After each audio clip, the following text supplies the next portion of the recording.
Lakers sa Ariba sa next 4 games. Expected na mananalo ang Lakers. So pag-uusapan natin ngayon mga idol ang next 4 games ng Los Angeles Lakers. As of now ay 41 wins and 33 losses ang Lakers. Naputol nga last game ang kanilang 5-game winning streak matapos nga talunin ng Indiana Pacers. Pero ayos nga lang yan para sa ibang Laker fans dahil magaan naman daw ang 4 nga na sunod na laro ng Lakers.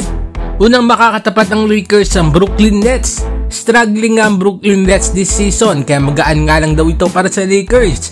Pero sa unang pagharap nga ng dalawang teams na ito ay natalo ang Lakers sa score na 130-112. O mga idol, tinalo ang Lakers na merong LeBron, AD at D'Lo. Kaya hindi nga pwede na maging kampante ang Lakers kahit pa nga struggling ang Brooklyn Nets. Next game naman ay kontra sa Washington Wizards. Dahil nga daw sa record ng Wizards ay sigurado naman daw na magaan nga rin ang laban na ito para sa Lakers. Well, nanalo naman ang Lakers sa unang pagtatapat nila this season. Pero yan nga mga idol ay via overtime sa score nga na 134-131. Kompleto nga rin ang big 3 ng Lakers that time kaya hindi nga rin sila pwede smulin. Dito ngang Lakers ang Washington Wizards.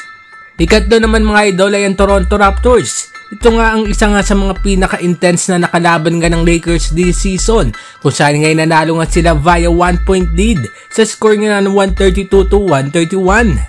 Pero that time ay nasa Raptors pa nga si Pascal Siakam at ngayon nga ay wala na kaya mas magiging magaan nga ang Raptors para sa Lakers ngayon.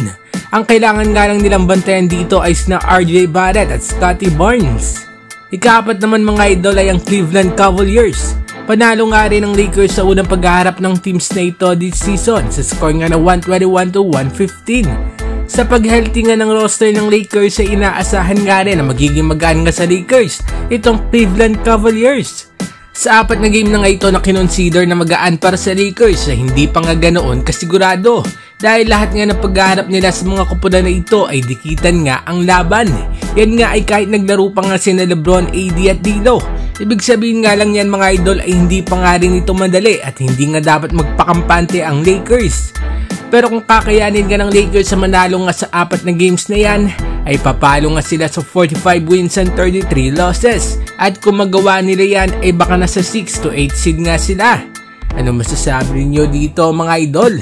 Agree ba kayo dito o hindi? Mag-komenta sa baba at ating babasahin yan. Huwag kakalimutan na mag-like and subscribe para sa iba pang balitang NBA. Maraming salamat po.